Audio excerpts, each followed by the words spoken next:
Rich dad. Poor dad. What if I told you that getting good grades and finding a secure job could actually keep you poor forever? Today, I'm breaking down Rich Dad, Poor Dad, the book that changed how 40 million people think about money. And I'm going to show you exactly why your neighbor with the fancy car might be broker than you think. 6 life-changing lessons, real examples, and by the end, you'll know the difference between looking rich and being rich. Let's go. Robert Kiyosaki had 2 father figures with opposite money philosophies. Poor dad, who had a PhD in education, a government job, and struggled with money his whole life. He said, "Go to school, get good grades, find a secure job." Rich dad was an 8th grade dropout who built a business empire. He said, "Make money work for you, not the other way around." Though they had the same opportunities, they had totally different outcomes. Here's what Rich Dad taught that changed everything. Lesson 1. The rich don't work for money. Meet Sarah. She's a marketing manager making $80,000 a year. Every time she gets a raise, she upgrades her lifestyle. Bigger apartment, nicer car. Sound familiar?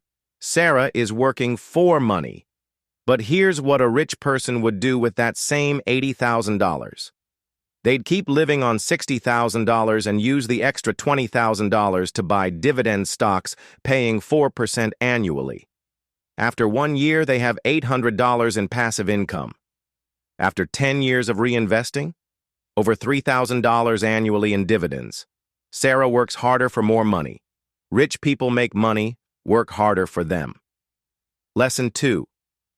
Know the difference between assets and liabilities. Assets put money in your pocket. Liabilities take money out. Schools don't teach this, so let me show you with real examples. The Johnson family thinks they're building wealth. They own a $400,000 house with a $350,000 mortgage, 2 car payments totaling $800 monthly, and credit card debt. Monthly reality: $2,500 mortgage, $800 car payments, $300 credit cards, $200 insurance.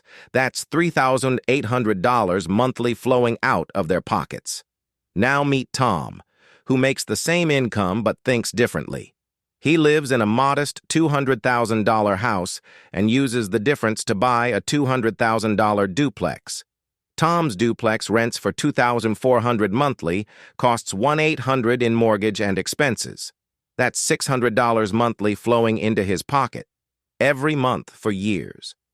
The Johnsons look richer, bigger house, newer cars. But Tom is richer. His assets generate income while theirs generate expenses. Lesson 3. Mind your own business.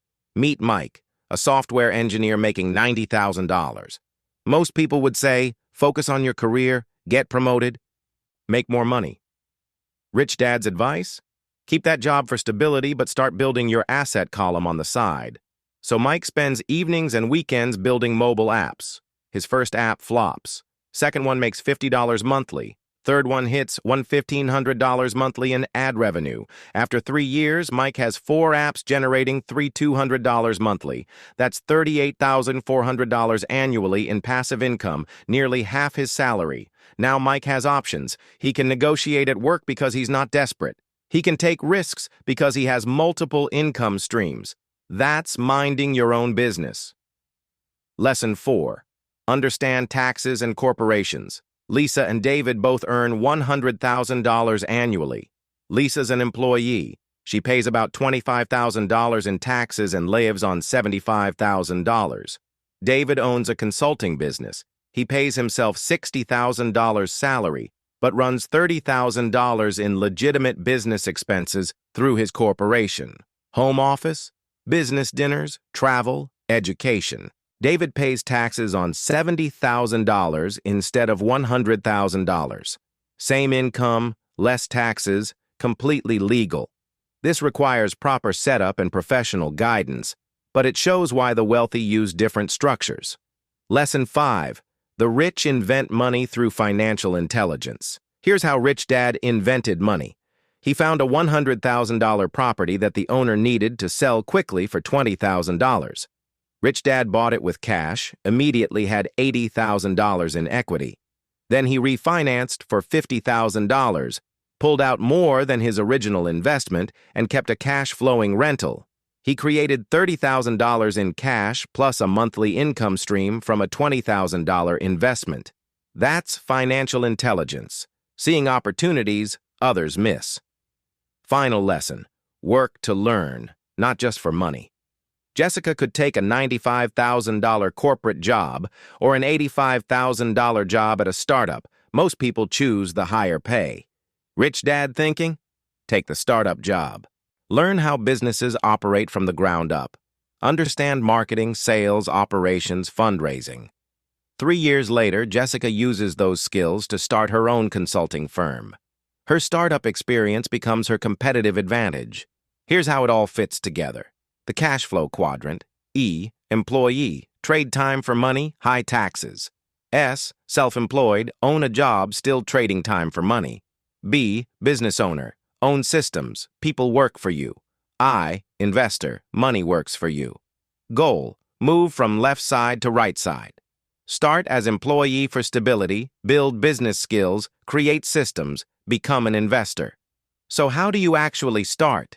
Here's your action plan. Step 1. Audit your assets versus liabilities. Be brutally honest. Most people will discover they own way more liabilities than assets. Step 2. Start small with asset acquisition. Maybe $100 monthly into dividend stocks.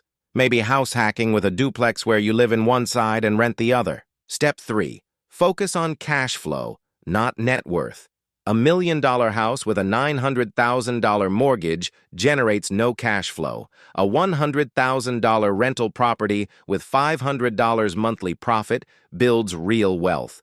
Step 4. Reinvest your asset income into more assets. This is how compound growth really works.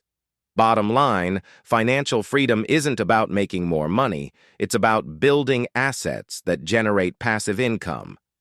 Your homework this week: list your current assets versus liabilities. Most people will be shocked at what they discover. Comment below with one action you're taking after watching this. Are you starting to invest? Analyzing a potential rental property? Starting that side business? If this opened your eyes about money, hit subscribe for more book breakdowns that could change your financial future. Remember, the school system taught you to be a good employee, but nobody taught you to be financially free. It's time to educate yourself. See you next week. But all this advice means nothing without action. Think of your financial journey like planting a tree. It won't sprout a fruit-laden canopy overnight. There's patience involved, nurturing required. And yes, there might be storms and droughts, but with perseverance, it'll grow strong and bear fruit. Remember, every small step compounds into significant progress. Establish your goals clearly. What do you want to see in your financial garden in 10 years? A little planning, a lot of learning, and consistent action are your best tools.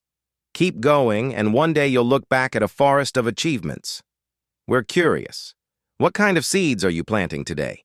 Share your initial steps with the community and learn from each other.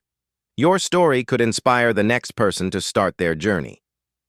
Don't forget to mark your calendar for next week's deep dive into another financial bestseller.